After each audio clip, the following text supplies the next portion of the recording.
son's fiancée looked me dead in the eye, smiled sweetly at him, and then in flawless French she called, "What a useless old cow." She didn't flinch. She didn't hesitate. She was confident I had no idea what those words meant, but I did. Every syllable cut through me like glass. Not because of the insult itself. I'd endured worse in my life, but because it was spoken at my table in my home, directed at me by the very woman who was about to marry my only son. She thought she was clever. She thought she had the upper hand. What she didn't know was that I understood every word. French wasn't just a language I had studied in some dusty classroom. It was the living voice of my late wife, Marianne. We spoke it every day of our marriage. We raised our son in it until he was old enough to prefer English with his friends. I still remember rocking him to sleep with French lullabies while Marianne hummed along. So when that girl, Evelyn, mocked me in French at my own table, she wasn't just insulting me. She was desecrating Marianne's memory. And in that moment, while she thought she was safe behind her veil of ignorance, she made the worst mistake of her life.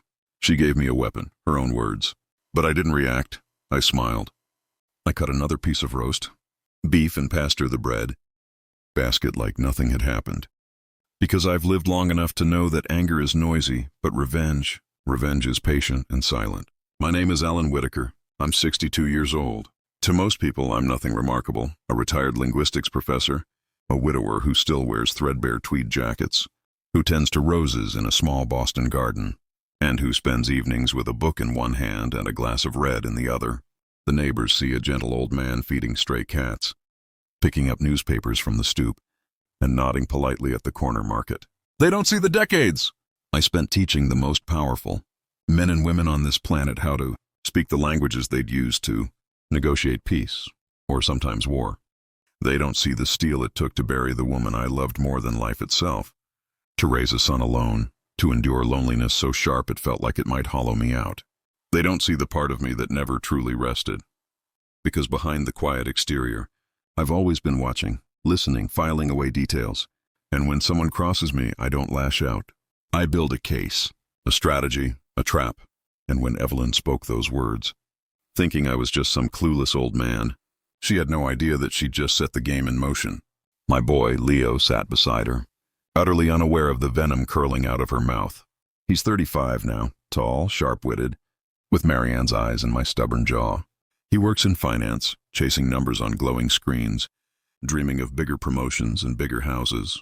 When he smiled at her that night, I saw the same look he used to give his mother when she brought home a birthday cake shaped like a pirate ship, or when she patched up his scraped knee.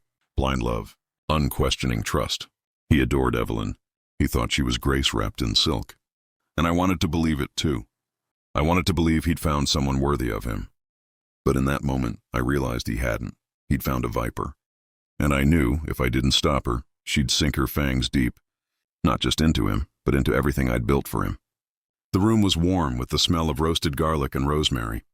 The chandelier overhead threw golden light across polished cutlery and glasses filled with red Bordeaux. It should have been a night of joy, of family, of toasts to the future. Instead, it was the night I began to dismantle Evelyn's world. She kept talking in French throughout dinner. Whispered little barbs she thought I couldn't understand. She called my house une maison de pauvre, a poor man's house. She muttered that the wine was cheap swill. She even mocked Leo when he left the table for a moment, saying he was too naive, too soft, perfect for her plan. Her plan, every word landed, every word I memorized.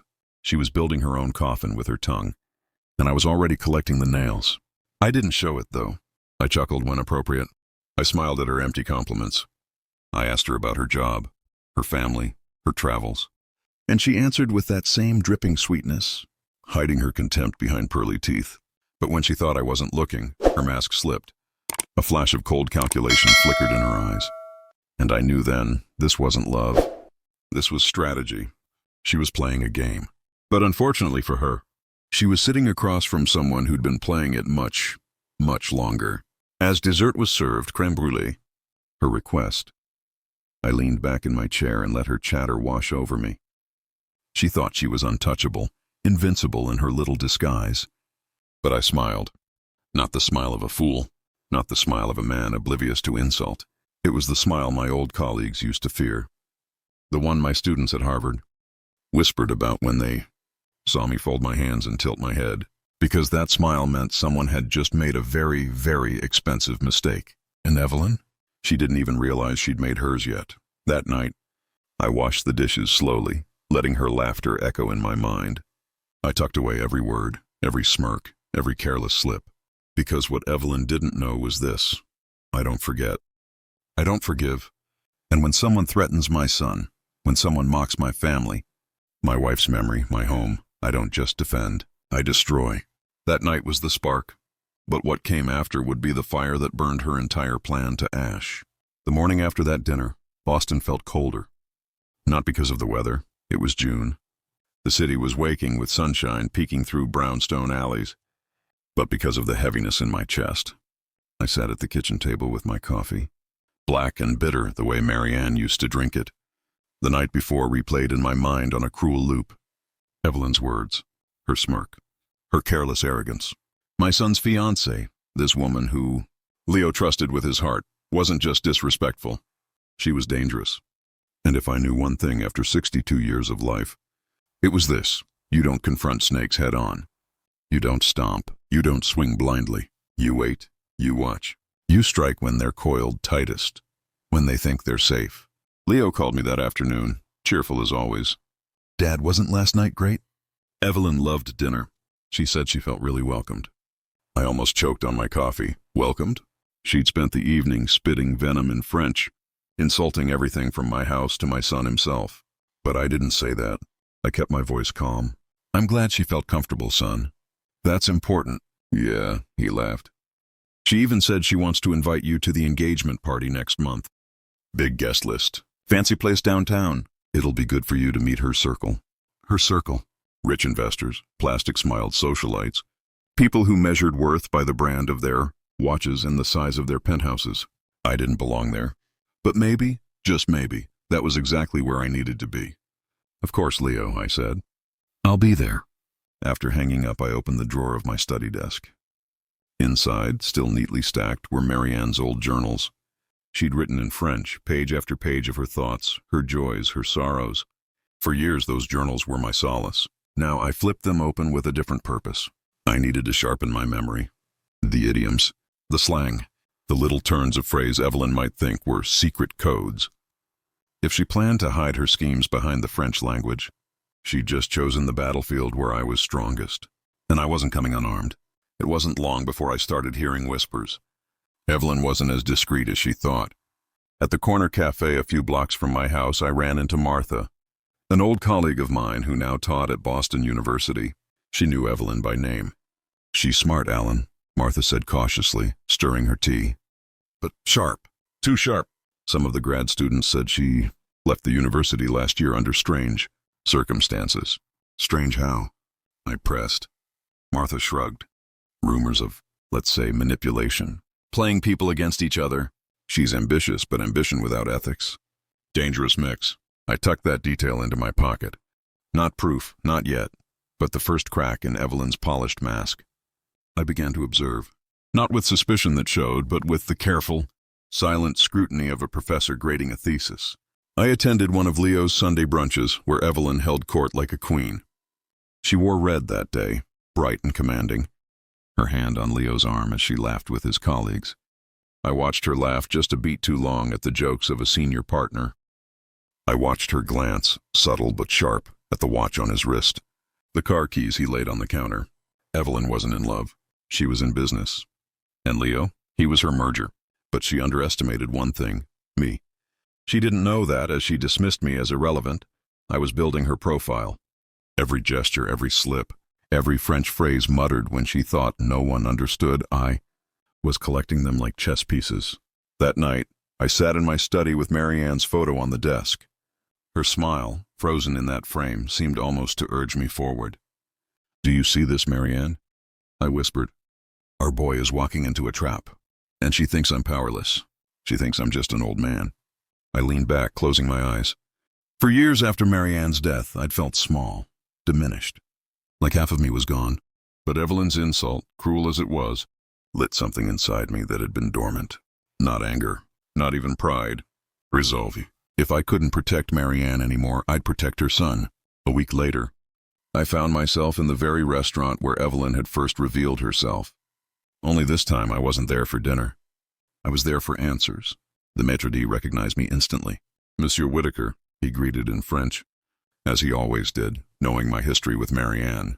We exchanged pleasantries, but then I lowered my voice. Tell me, that young woman who dined here last week with my son, have you seen her before? He hesitated, then nodded. Oui, monsieur.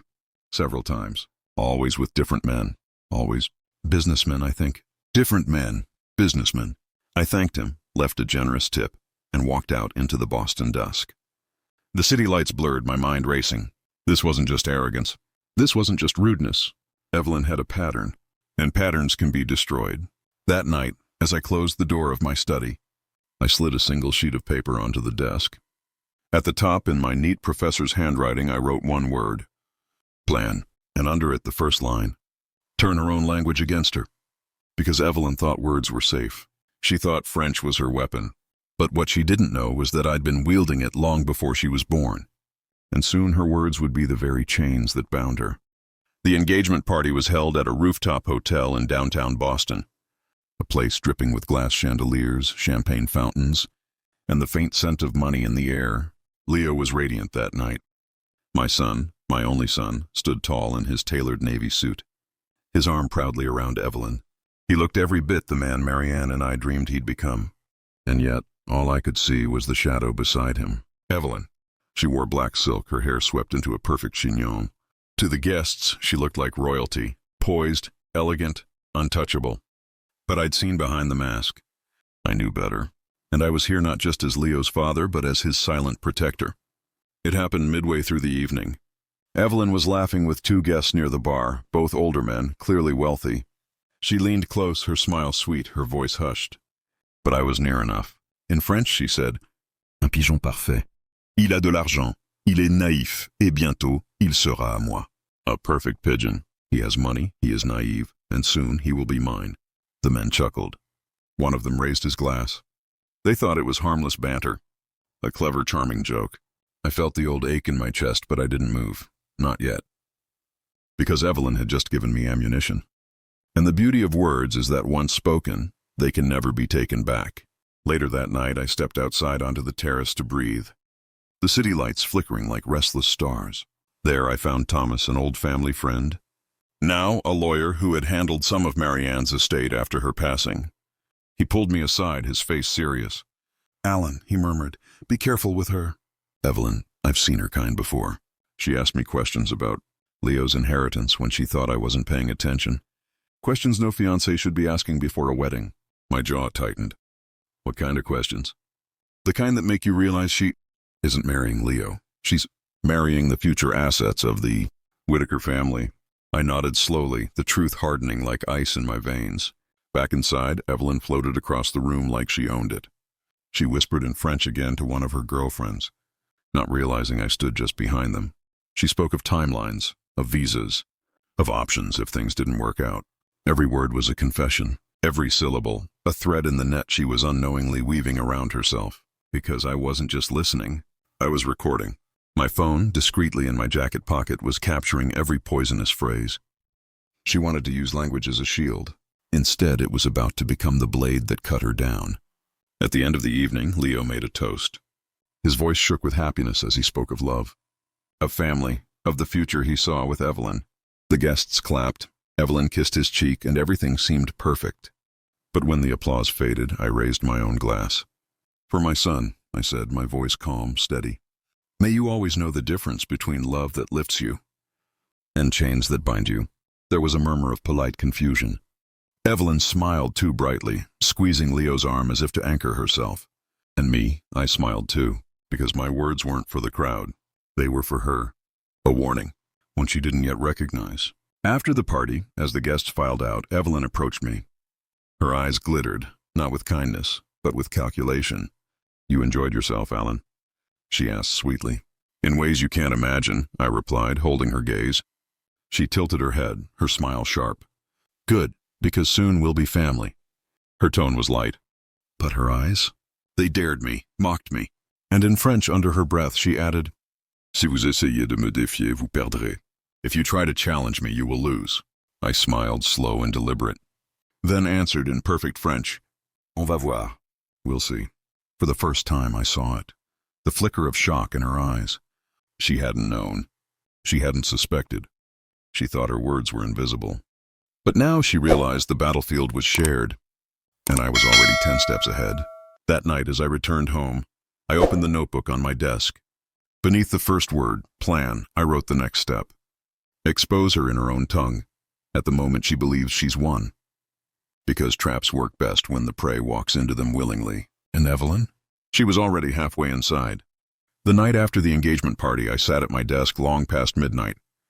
The lamp burned a pale circle of light across my notebooks. And the old grandfather, clock ticked like a judge counting. Down time until the verdict. Evelyn thought she had the advantage. She believed she had me cornered, an aging widower. Sentimental, too soft to fight back. She thought my love for Leo was my weakness. She was wrong. It was my weapon. Because Marianne's death had left me with one purpose, protect our son. And Evelyn had just made herself the single greatest threat to that promise. I reached for my phone. 3 files glowed on the screen. Evelyn mocking Leo in French, calling him naive, talking about his money. Evelyn asking about inheritance with Thomas, my lawyer friend. Evelyn whispering her timeline for visas and options. The evidence was growing, but evidence alone wasn't enough. I knew men like Evelyn's type. Charmers, manipulators. The kind who could turn tears into shields and lies into silk. If I confronted her now, she'd twist the story. Convince Leo I was jealous, bitter, paranoid. No, this had to be done carefully, ruthlessly, not just exposing her, destroying her. The next morning I drove to Cambridge, to Marianne's old study at the university. Her colleagues had kept her books, her letters, her papers stored in the archives.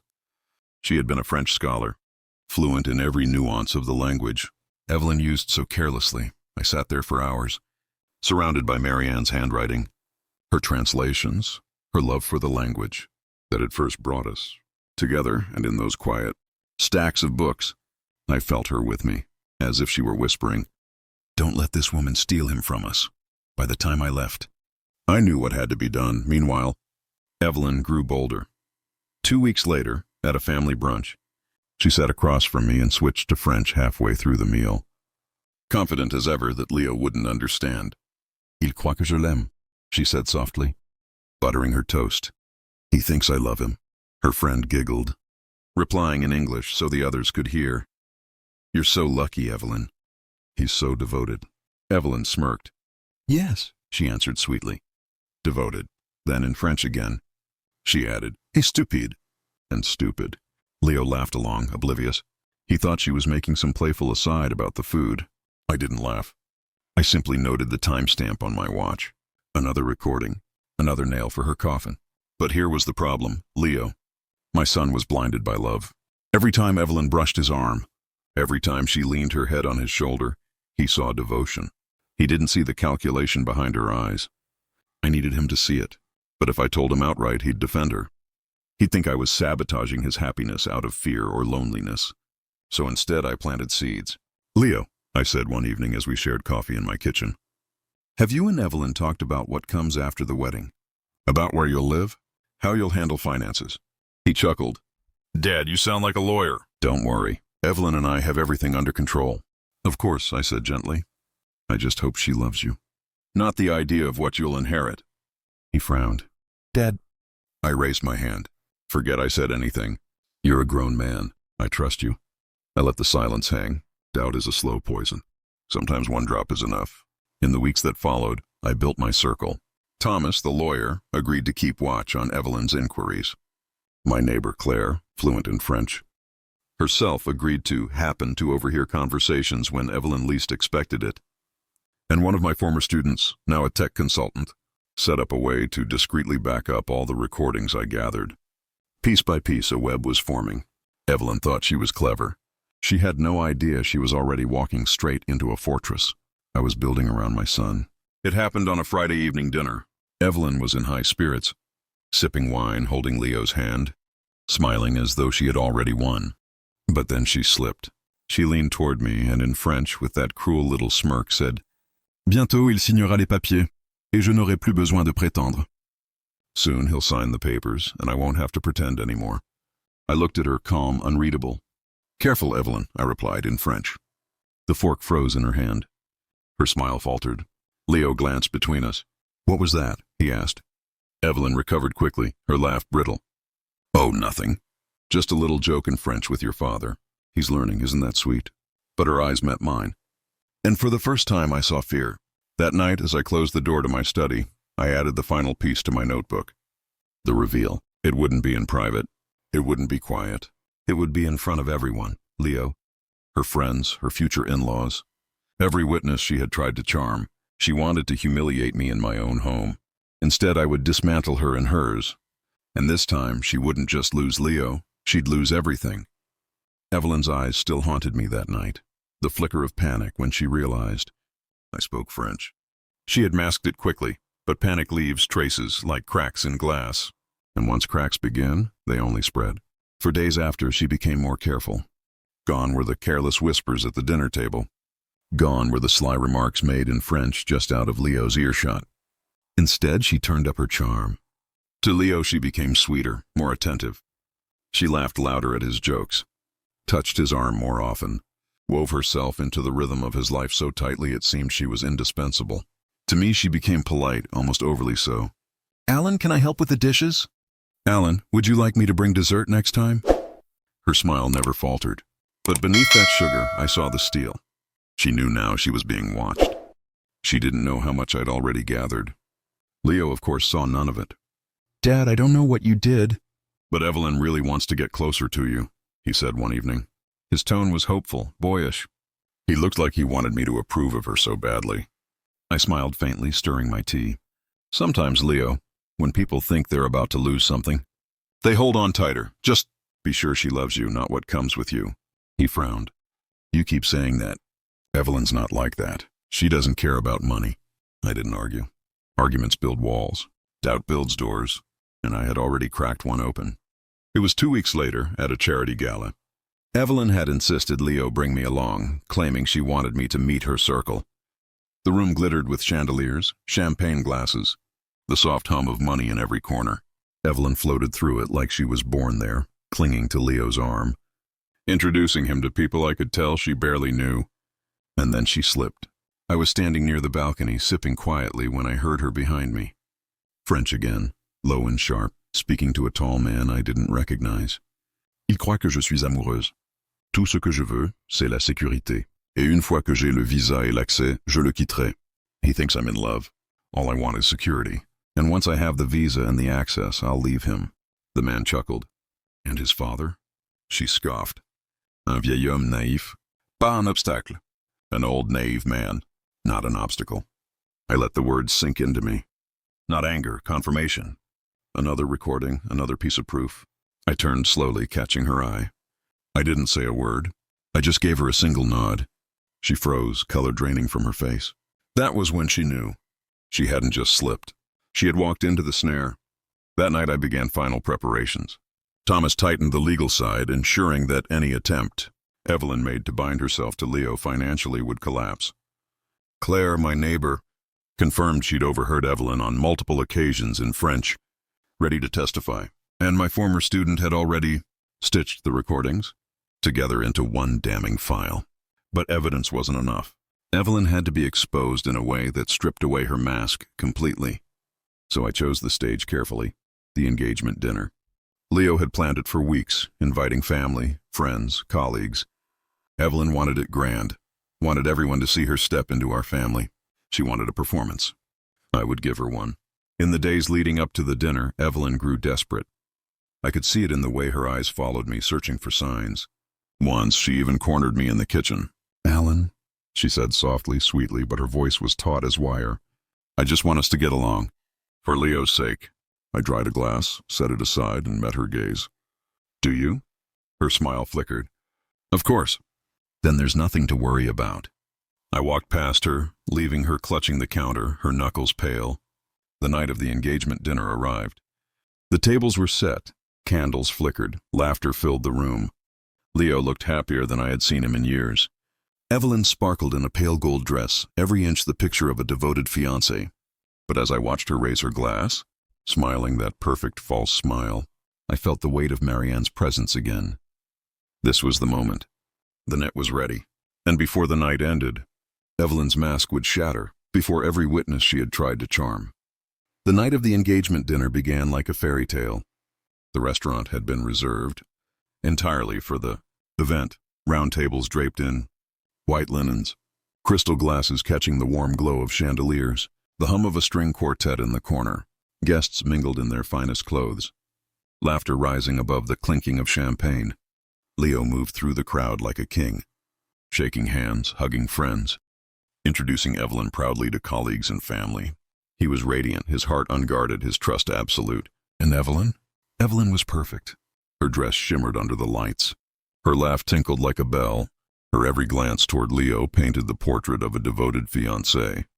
She charmed his friends, kissed the cheeks of distant relatives, even placed a gentle hand on my arm as though we were allies. But beneath her performance, her eyes kept flicking toward me, measuring, watching, waiting for a move she couldn't predict. I let her sweat, because tonight wasn't about rushing. Tonight was about precision. Halfway through the evening, Leo stood, clinking his glass. "Everyone," he said, beaming, "thank you for coming tonight. Evelyn and I—" He glanced at her with such unfiltered love it almost broke me. "We are so grateful.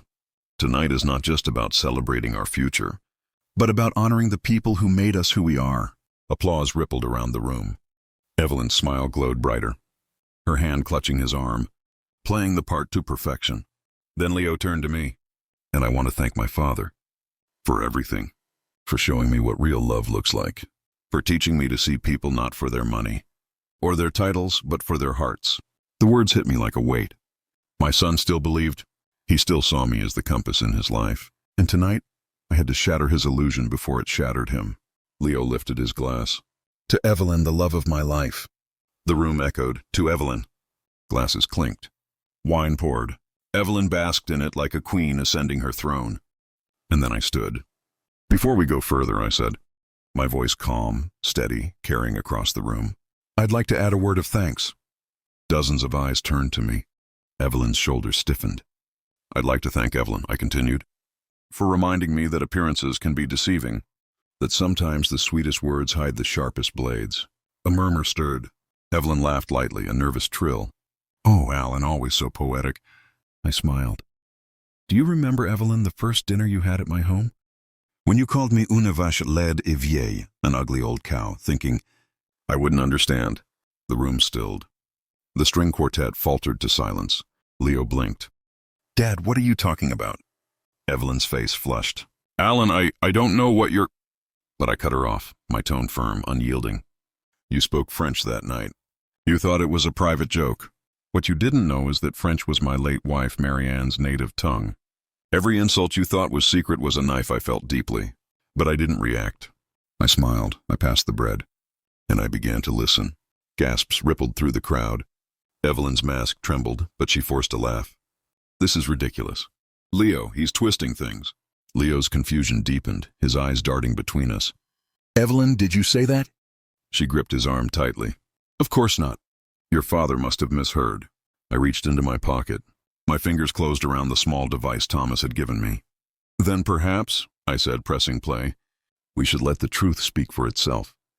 From the tiny speaker came Evelyn's voice, sharp and unmistakable. "Il croit que je suis amoureuse. Tout ce que je veux, c'est la sécurité. Et une fois que j'ai le visa et l'accès, je le quitterai." He thinks I'm in love. All I want is security. And once I have the visa and the access, I'll leave him. The room gasped as her words spilled into the air. Leo's face drained of color. "Evelyn?" Evelyn lunged toward me, panic flaring. That's fake. He's setting me up." "He doesn't want me in this family." But the damage was done. The whispers spread like fire. People stared at her with wide, horrified eyes. And I wasn't finished. "You see," I said evenly, "I wasn't the only one who heard. My neighbor Claire overheard you on more than one occasion. And Thomas, my attorney, verified the recordings. Everything you said about Leo, about me, about this family, it's all documented." Claire, sitting near the back, stood. Her voice was clear, steady. "She's telling the truth. I heard you myself, Evelyn. You said Leo was just your ticket." The murmurs grew louder. Evelyn's mask cracked. Her breathing quickened. Her eyes darted wildly. Leo, listen to me, she begged, clutching his hand. They're all against me. It's a trap. Don't you see? They don't want us to be happy. But Leo pulled his hand back as though burned. You said those things? After everything? His voice cracked, his world collapsing before him. Evelyn's poise shattered. The charm evaporated. In its place was raw desperation. You think you can do this to me? She snapped, her voice venomous now. Do you know what I gave up for him? Do you know how many offers I turned down? I was going to give him a future, a life you never could. And you, she jabbed a finger at me, you ruined it. Her voice rose, shrill, ugly. Guests recoiled, whispers hissing like snakes. Leo's face hardened. For the first time, he saw her clearly. Evelyn, he said quietly, brokenly, it's over. She froze. The words landed like a blade. No, she whispered, shaking her head. No, you don't mean that. But Leo turned away, his shoulders heavy with grief. And in that moment, Evelyn realized she had lost everything. She stumbled back, trembling, eyes darting to the doors as though she might flee. But before she could escape, I spoke one final time, my voice steady, ringing through the silence. Evelyn, you tried to destroy my son. You underestimated me. You underestimated all of us. But tonight, the truth destroyed you instead. And as every guest turned their gaze upon her, judgment, pity, and disdain in their eyes, her world collapsed in the very place she thought she would rise. The restaurant emptied slowly that night. Guests drifted out in stunned silence, their laughter long extinguished, their whispers lingering like smoke. The chandeliers glowed softly over the wreckage of what should have been a celebration. And in the center of it all, Leo sat slumped at our table, his untouched glass of champagne trembling in his hand. His eyes, once so bright with love, were hollow now, searching for something steady to cling to. I lowered myself into the chair beside him, my hand resting gently on his shoulder. For a long time we said nothing. The silence between us was heavy, but it was not empty. It was the silence of wounds beginning to close. Finally, he whispered, Dad, how did I not see it? I sighed, because you loved her. And when we love someone, Leo, we look through rose-colored glass. We see what we want to see, not what's really there. It doesn't make you weak. It makes you human. He rubbed his face with both hands, his voice cracking. She was going to ruin everything. My life, our family. I would have lost everything if you hadn't. He broke off, emotion swallowing the rest. I tightened my grip on his shoulder. You didn't lose everything. You still have me, and you still have yourself. That's what matters. The days that followed were hard. Leo withdrew, his once bright energy dimmed. He canceled the engagement quietly, refusing Evelyn's desperate attempts to reconcile. When her lies no longer worked, she tried threats, then pleas, then silence. And finally, she vanished from our lives. But the scars remained. Some nights I'd find Leo on my porch, staring into the distance, a glass of whiskey untouched beside him. Other nights he'd wander my library, picking up my late wife's French novels as though trying to understand the part of me and her that had caught Evelyn in her own trap. We talked sometimes for hours, about Marianne, about love, about the dangers of mistaking possession for partnership. And slowly I saw the man I raised begin to re-emerge, stronger, wiser. A year passed. Seasons turned. The weight of betrayal dulled, replaced by something steadier, perspective. On Father's Day the next year, Leo came to my study carrying a small wrapped box. Inside was a leather-bound notebook, its pages empty, waiting. For your stories, he said softly. So they won't fade, so I can pass them on one day. My throat tightened. I opened the first page. He had written a single line. Wisdom, patience, and truth are the most powerful weapons of all. The same words I had spoken that night, now etched in ink as his inheritance. I looked at my son, no longer blinded, no longer naive, but tempered by experience. And in that moment I felt Marianne beside me, the language she gave me, the strength she left me, woven into the legacy now alive in him. Evelyn thought she could use me as her pawn. She thought she could exploit Leo's heart in my silence. But what she didn't understand was this. Silence is not ignorance. Patience is not weakness. And truth is a blade sharper than any lie. That night at the engagement dinner, I didn't just save my son from a cruel marriage. I gave him something greater, clarity. And as I closed the notebook and set it on my desk, I realized something too. The trap I laid for Evelyn wasn't just her undoing. It was the final lesson I would ever teach my son. That love is not proven by words alone, but by truth, by respect, and by the courage to face what hides beneath the surface. And with that I knew our family was safe. Our story was intact. And Evelyn? She became nothing more than a shadow we had outgrown.